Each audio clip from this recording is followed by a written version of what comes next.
ननदो कवन टीवी सन पढ़ेलू तकीरिंग डूबल के बाद ननदो कवन टीवी सन करेलू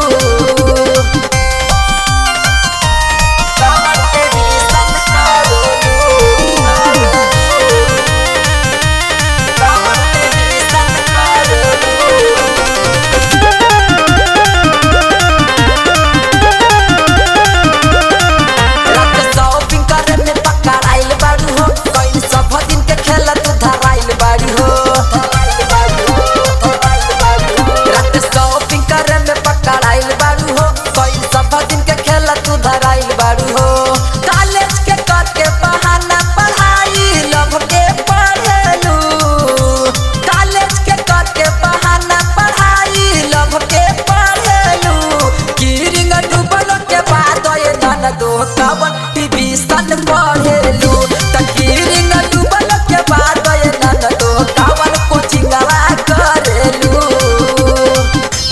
कवन टीवी सन करेलू कवन टीवी सन करेलू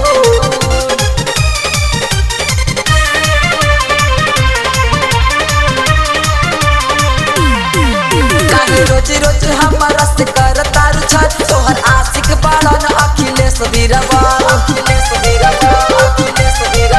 चाहे रोज रोज हमारा से करता रुझान तोहर आशिक बाड़न अखिलेश बीरवा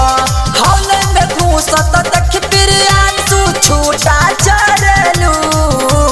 हौले में देखली ओकर दस्तवा संगे छूटा चढ़लू तकीरिंग डूबल के बाद ननदो कवन टीवी सन पढ़ेलू तकीरिंग डूबल के बाद ननदो कवन टीवी सन पढ़ेलू बाबूजी तोहर दरोगा हमे भैया रागादार तबो काहे न डरेलू तबो काहे न डरेलू कीरिंग डूबल के बाद ननदो कवन टीवी सन पढ़ेलू